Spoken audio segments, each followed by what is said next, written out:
Hello and welcome back to London Cycle Routes. Today I'll be showing you how to cycle from Finsbury Park in North London to Kentish Town. This ride takes just 15 minutes, and thanks to a strange new cycleway that just opened, you can do the whole thing on quiet streets and protected cycle lanes. By public transport, the same journey takes nearly half an hour, so cycling is now a great option to make this trip. If you find this video useful, or you just enjoy watching it, then please don't forget to subscribe to the channel, as I try to post new videos just like it every week. I'd also like to say a huge thank you to everyone who supports the channel on Patreon. If you'd like to contribute too, then you can find a link in the description below the video. Alright, let's get going. So we're starting by the back entrance to Finsbury Park tube station next to the railway bridge on Seven Sisters Road. Today we're going to be trying out the newly opened Cycleway 50, which was built by TfL, Islington and Camden Council, linking Finsbury Park with Camden. We're also going to try a little shortcut that I found which takes us into Kentish Town. The first section of Cycleway 50 is on a lightly protected lane like this one, running down the main road. Or more accurately, that should be running down the main roads, because what you might notice about this is it's actually a one-way cycle lane. There isn't a cycle lane on the other side of the road to go in the opposite direction. If you're doing this route in the opposite direction, the cycle lane, which is very similar to this one, is actually on a parallel road. In this direction we're running on Tollington Road and Isledon Road, and in the other direction it runs on Seven Sisters Road. For our purposes, making an end-to-end journey through the area, I don't think this is a problem.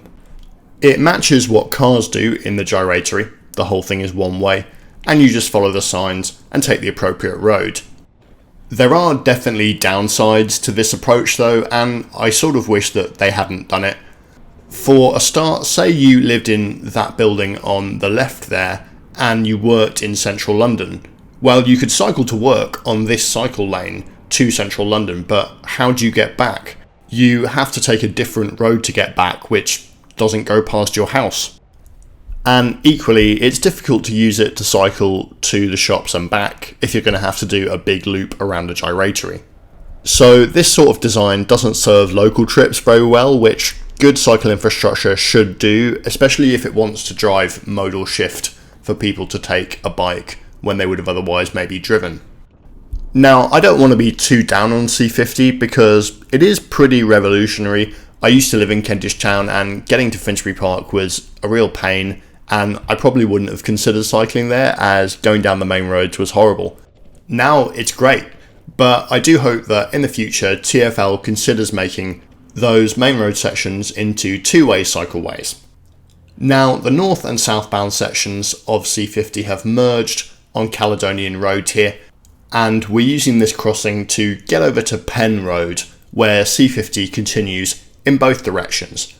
From now on, this route is symmetrical, and whichever way you're doing the cycle in, you'll be on these streets. By the way, if you want to see how to do this route in the opposite direction using Seven Sisters Road, then do make sure you're subscribed to the channel, as I will be making videos showing how to do it in the next few weeks. The route that we're taking now is running just parallel to Camden Road, the main road, which is to our right past those buildings. Thanks to various point closures and no entry signs, Hungerford Road and Penn Road are really nice and quiet, and I felt absolutely no problem riding on the carriageway up here. I know people who cycle this route at rush hour, and it's even quiet then. It's basically like a little low traffic neighbourhood. It's the perfect route for a cycleway, and it's also no less direct than going straight down Camden Road, so I think it does make sense to route C50 down here. One thing that is worth mentioning is that you will run into hills on these roads, no matter which direction you're doing this route in. They're not insurmountable, and I'm really not a hill climbing guy, and I didn't find them too much of a problem, but just so you know that they're there. The quiet streets are linked together with various different types of crossings. You might have noticed that we used those parallel zebra crossings, which are basically zebra crossings which you're allowed to cycle over. Those are good, but you need to be careful on them just to make sure that cars are going to stop, as not all motorists know what they mean. There are also a couple of these signalised crossings which don't suffer from the same problem but do have their own issue, and that is that some of them are actually motion detector triggered. So you need to make sure that the little black box that sits on top of the traffic lights can see you. I had particular problems going through those lights in the opposite direction and didn't get a green light for about 5 to 10 minutes at a basically empty crossing. I actually think that motion detectors should never be installed on a cycleway without a push button override. We're going to break from C50 now and take my little shortcut to Kentish Town. You can see on the floor there's cycle symbols pointing us down this path, and there's also a blue sign here saying use crossing for Caledonian Gardens. There's also a green light on here saying it's a cycle crossing.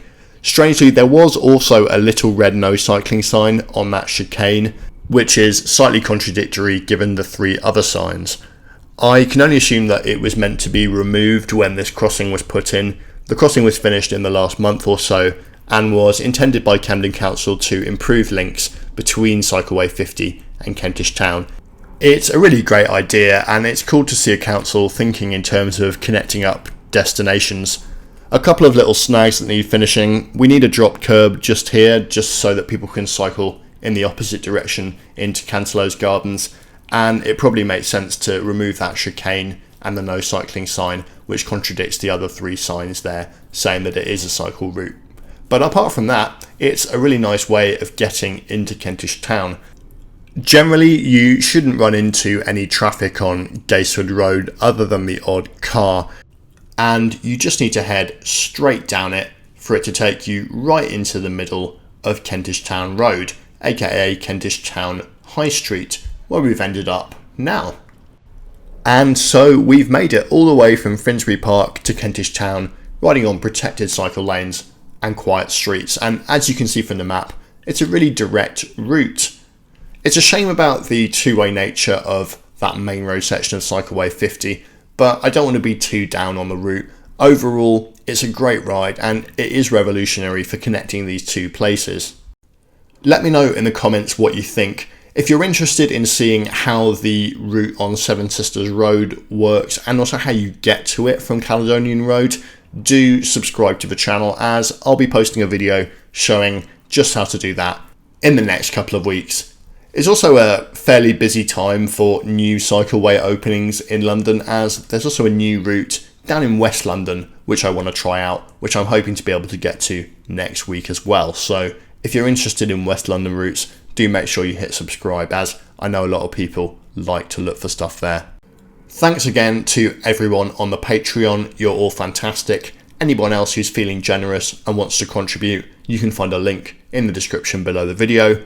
Make sure you hit subscribe, hit like so other people find it, and I'll see you all in the comments. Goodbye.